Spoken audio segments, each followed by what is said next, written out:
Today I'm getting my head shaved. That's my mother.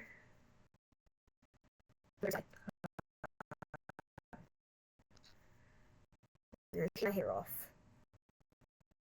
Bye.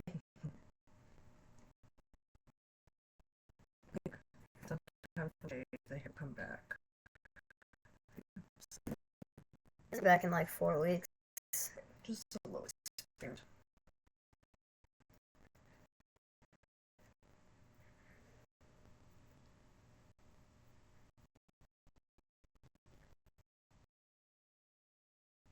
We're gonna touch Okay.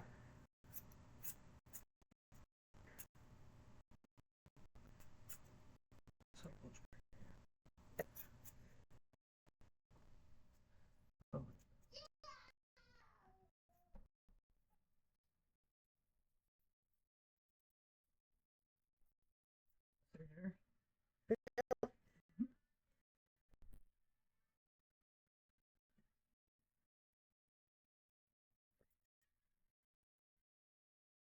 That works.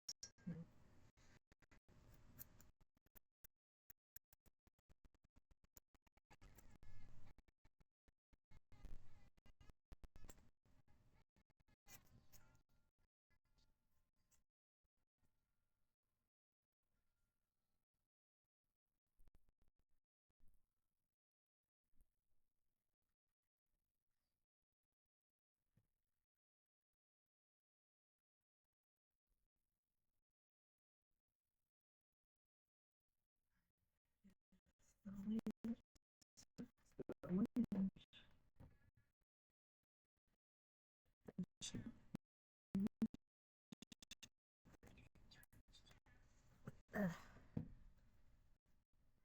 Gonna pause it. huh? Pause. So, wait, no. What? I'm getting upset.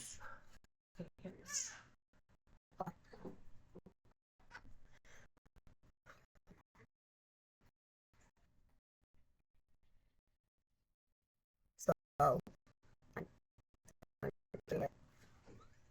Ah, I decided. I'm just gonna wear a ball cap everywhere now. Anyways, Probably from someone actually. It wasn't like a recording because on the first person to ever do that. um, Honestly, it's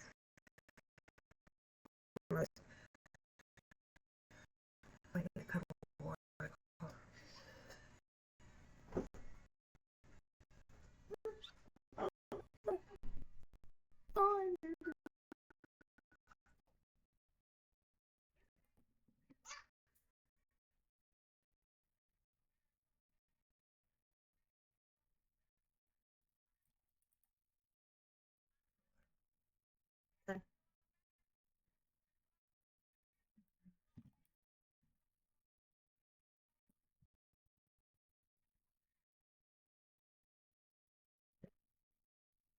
I guess this is because you have a lot.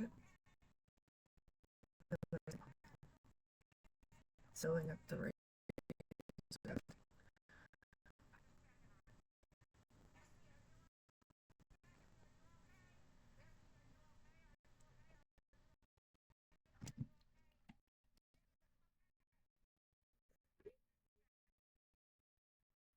Your hair too. you mean my hair? Your hair will face and the sun.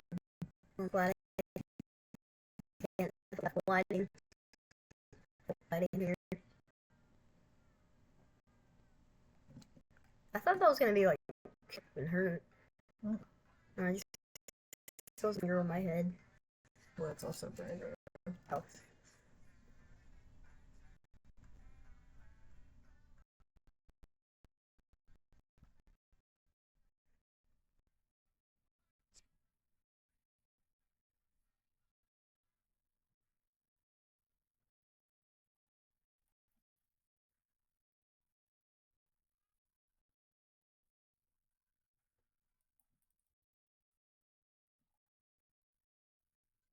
movies or something. No, not really it. Like, No, it's okay. you can edit all the silence out there. Let's when we're going to start.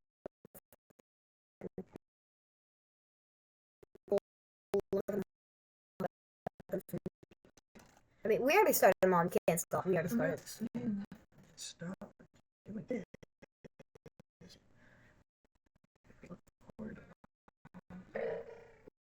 Okay. Is that my strobe? Yep. What's your fucking fit that way?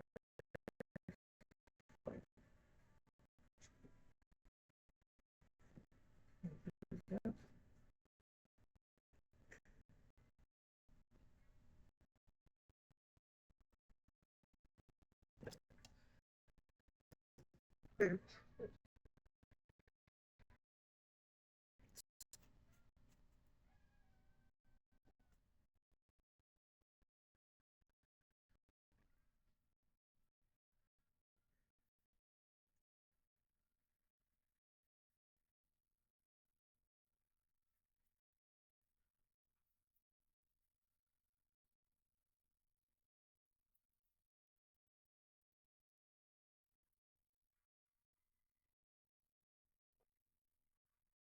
No, they can't hear my audio.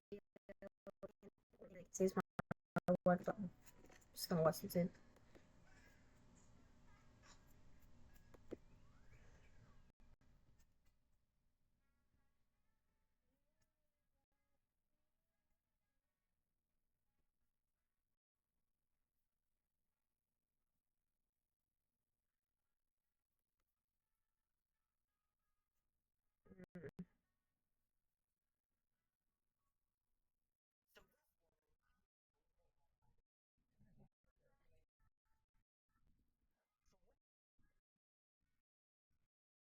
Mm.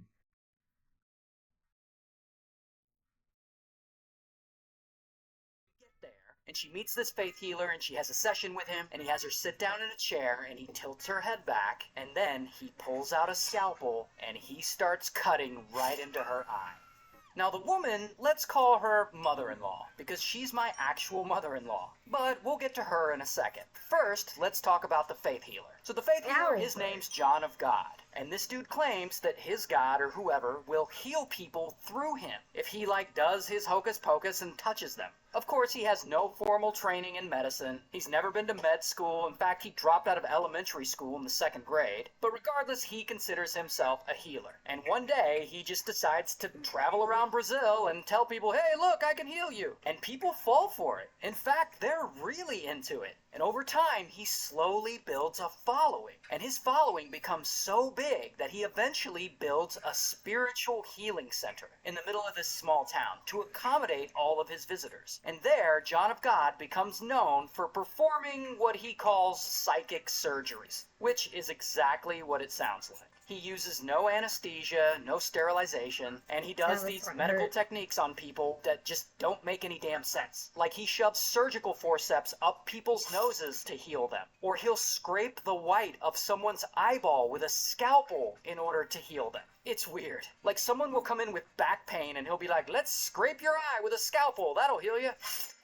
But anyway, he claims this works. He claims that he's cured people's cancer. He claims that he's healed multiple sclerosis. He claims that he's helped people walk who couldn't previously walk. And while he's doing all this, he allegedly doesn't take any payment for all these healings. But he does, of course, accept donations. And he sells things to his followers, like special healing pills that are just placebo. And he also sells, and I'm not making this up, bottled holy water. And so by doing all this, John is starting to get really popular in Brazil. In fact, he gets so popular that ABC notices and they do a 1-hour special on him. And they treat him not as if he's a con man, which he is, but they treat him as if he's actually healing people. And specifically on this special, they interview a woman named Lisa Melman. And Lisa Melman, on this show, she gets on camera and she loudly declares that she has breast cancer, but that she's going to quit all her chemo and all her traditional cancer treatment, and instead she is only going to let John of God treat her. I don't know, I guess he's going to stick forceps up her nose and that's going to cure her breast cancer. Oh, but it gets worse. A few years later, after the ABC special, someone very influential learns about John of God. Oprah. And Oprah decides she's going to investigate and she's going to see herself if any of this is real. So she travels to Brazil and she spends a bunch of time with him. And she dedicates several episodes of her very popular TV show to praising him and his work and all these people he's allegedly healed. She even has Lisa Melman come on one of those episodes. And miraculously, Lisa claims that her breast cancer is now gone. She says her sessions with John of God cured her. And Oprah and her audience, they applaud this. But then, 2 years later, sadly, Lisa Melman dies. Turns out her breast cancer hadn't actually been cured. She just Huh? Her breast cancer was there the whole time.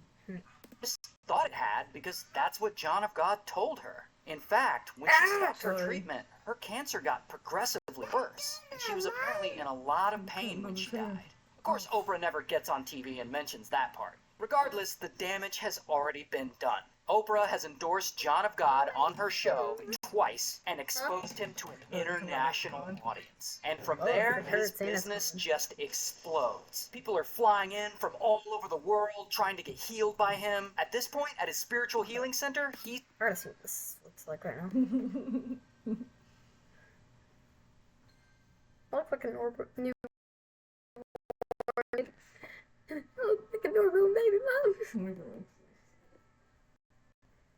He's healing over 10,000 people a month, and he's making bank. He's getting tons of donations. He's selling trinkets and bottled holy water and those placebo pills left and right. And he's making more money than he's ever made. Allegedly, he's making over $14 million a year just on those pills alone. But then, in a weird twist, at some point, John of God gets diagnosed with stomach cancer himself. And so does he use his magical spiritual healing powers to heal his stomach cancer? No, of course not. He goes to a regular-ass doctor, and he gets normal treatment, and he gets surgery in a normal hospital, and he does 5 months of chemo like anyone else who would have stomach cancer. And of course, he recovers in like a year. And then he initially denies to everyone that that happened, because I guess him using traditional medicine is bad for his business. So anyway, my mother-in-law hears about this guy, and she wants to travel to Brazil to see him. See, my mother-in-law, she has an eye disorder called macular degeneration. And unfortunately, every year she loses more and more of her vision. And she's lost most of it at this point. And she feels like, hey, maybe this John of God guy can help bring her eyesight back. And she's not dumb, she's not gullible, she's just desperate for a cure. So she comes to me and my wife and she tells us that she's going to Brazil. And me and my wife are like, oh, please don't. You know, we're worried about what could happen to you. And this guy is obviously a fraud and a turd for telling people he can heal them. But unfortunately, she doesn't listen to us. She'll do anything to fix her eyes. So she goes to Brazil and she meets him. And she has a session with him and he sits her down in a chair and he tilts her head back or whatever. And he pulls out a scalpel and he does the thing where he scrapes the white of her eye with that scalpel. He then has her put a cover over that eye. And he tells her that in a few days, she can take that cover off and her vision will be healed. Somehow, in both eyes. Meanwhile, me and my wife are there in the US, we're just waiting to see that when that cover comes off, if her vision is actually healed. Now this is where the story goes off the rails. You aren't ready for this. Around this same time, a Dutch woman named Sahira.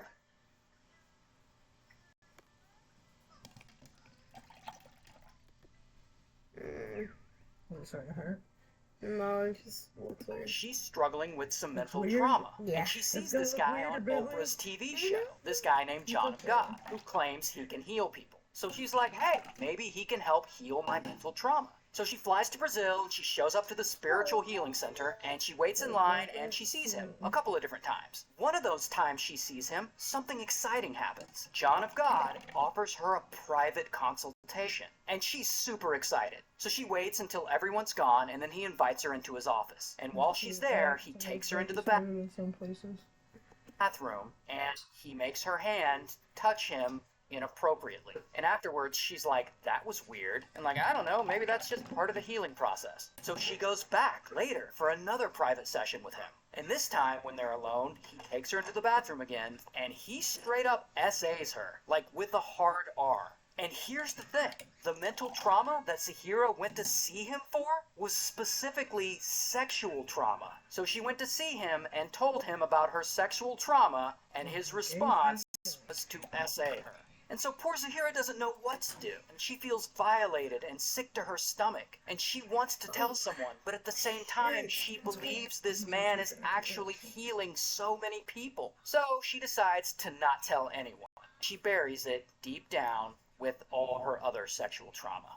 Until 4 years later, the Me Too movement happens, and Zahira finally finds out she's not alone. So she posts about her experience with John of God on Facebook, and then she gets invited onto a Brazilian TV show to talk about it. And there, on that show, she meets a dozen other women, all who say that John of God SA'd them too. And this TV show airs, and suddenly all of Brazil knows about these accusations, and everyone's talking about it, and bam, more women come forward. And so in response, the public prosecutor's office for the state, they're getting tons of accusations from a lot of different women. So they set up a hotline and an email address specifically to receive all of these accusations that they're getting about John of God. And in the first day that hotline goes live, nearly 200 women come forward saying John of God SA'd them. And then in the weeks that follow, even more women come forward. And eventually, that number of women who claim that John of God SA'd them is over 600. And of course, John of God denies this. He claims that all 600 of these women are lying.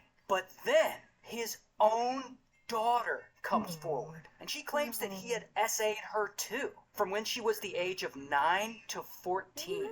He would tell her that he was healing her, but instead, he would SA her. And she said that he finally stopped SAing her when she was 14, because that's when she got pregnant by another man. And when he found out that she was pregnant by I thought he was about to say that's why she got pregnant by her father.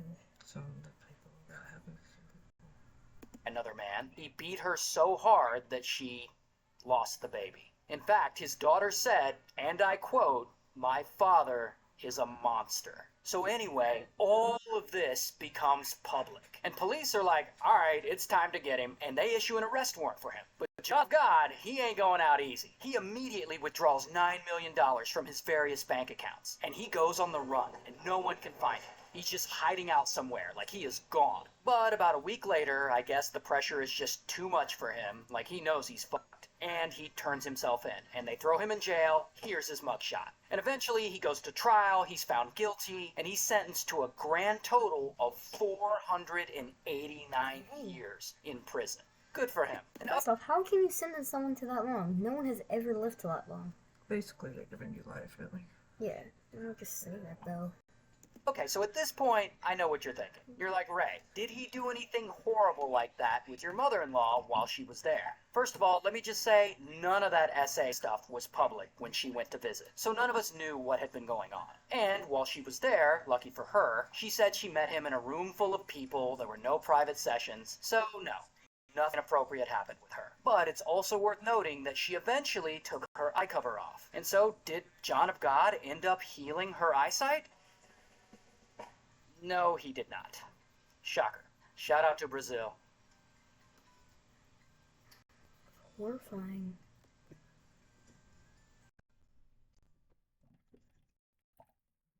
That's the top part of your head is gone.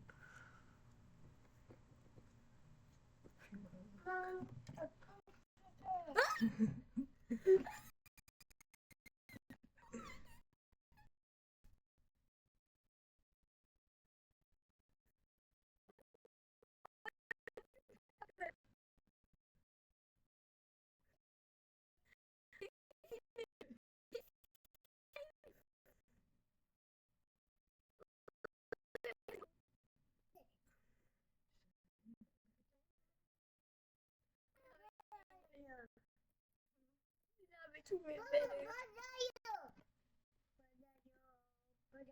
it'll bring back. We'll diet again whenever it comes back if you want to diet shit. I don't want to diet.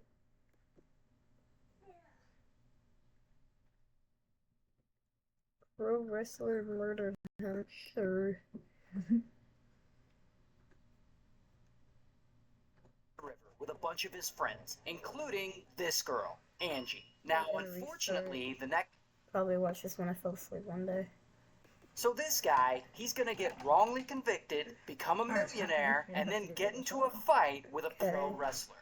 Now the guy, his name's Chris, and Chris is 20 years old, and he just wants to live his life to the fullest. So he goes to a party one night out by the river with a bunch of his friends, including this girl, Angie. Now, unfortunately, the next morning, after that party, Angie is found unalived in her apartment. And then 6 months later, bam, police bring in Chris for questioning, since he was at the same party with her the night before. So they question Chris, and they ask him if he was involved in the murder. And Chris is like, no, but police don't believe him, and they take a DNA sample from him. Then, after a few more interviews, police still believe that Chris had something to do with Angie's murder. So they get a warrant, and they arrest him, and they bring him in, and they grill him for hours. And they're threatening him with prison time, and they're telling him that they have evidence against him, even though they don't, because by now the DNA results have come back. And the DNA of the killer is not a match with Chris's DNA. Oh, but that doesn't seem to matter, because police are still convinced that he is guilty. And poor Chris, at this point, he doesn't know what to do. He knows he didn't unalive anyone, but police won't let it go. And they interrogate him for a total of 28 hours over multiple sessions. And ultimately, they offer him immunity if he confesses to being involved in the murder. So Chris, with no other option, he confesses, thinking he'll get immunity and that police will finally leave him alone. Well, guess what? Police don't leave him alone. In fact, they straight up void his immunity agreement, and they charge him with first-degree murder. So Chris goes to trial, and the only real evidence they have against him is the confession he was tricked into giving. So, kaboom! He gets convicted, and he's sentenced to life in prison. And yeah, this sucks for Chris, because prison is hard for him. And so he files a appeal. His appeals keep getting rejected one after another. And more than 10 years go by, and he's wants no more than to get out so he can finally live his life to fullest. Then, one day, something crazy happens. A non-profit and they get involved. They're called the Innocence Project, and they help people who they feel convicted. So they get involved, and they do further DNA testing. Because DNA analysis had improved too much over those 10 years. And around the same... But no, they heard us, I swear. Hello, hello, hello. Yeah, I had the right one. I'm right. It's just that this is loud. That's why. Her own mother, this woman, Carol, she also starts to believe that Chris had nothing to do with Angie's murder, and she starts to advocate for him. And then eventually, after years of working on this, they convince the district attorney to reduce my head Chris's is so sentence to cold. time. My head is so cold.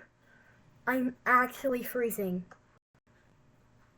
I've never had this problem. My hair is my head is freezing. I don't have hair. There's a piece of hair hanging from my eye right now. I'm gonna grab it. Please grab it. Oh.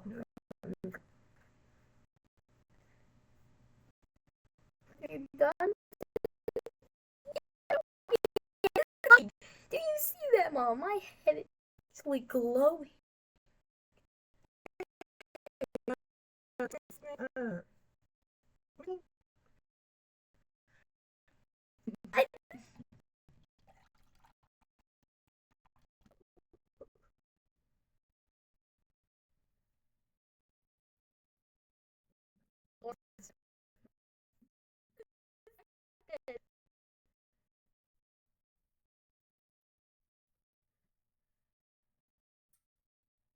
Like, what's in my head?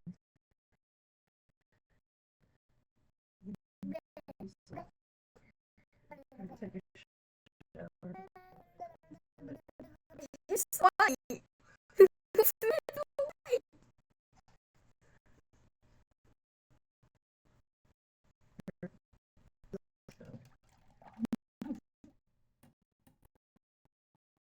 It cool to me. My hand, like my hand is like.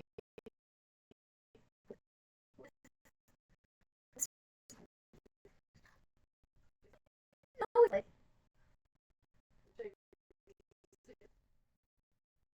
I You look like Lex Luthor. got water in my eye. Some reason. Mommy,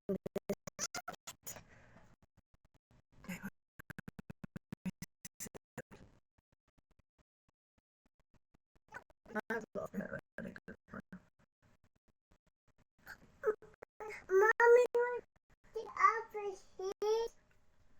Mom, what's up, Vivian?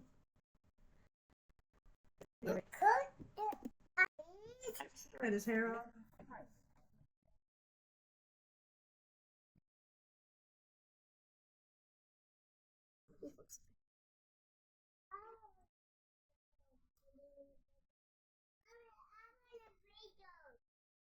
Totally exonerated.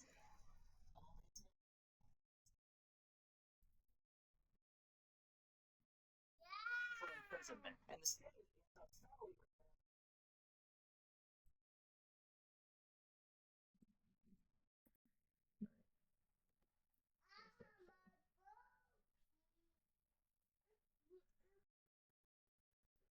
It looks good.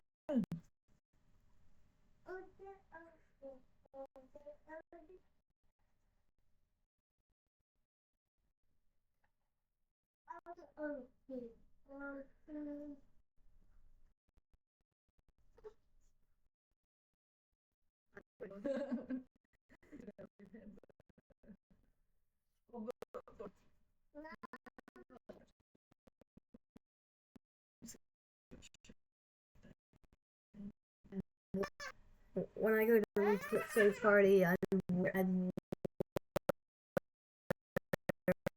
miss someone. He says he gets house. That's why I have some of that.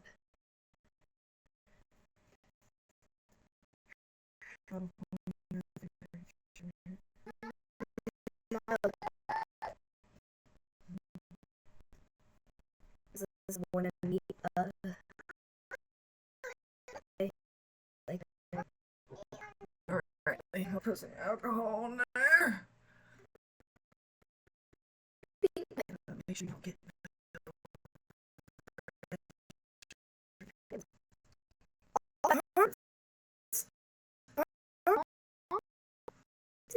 Okay, I just cut all your stuff off. You're holding your head.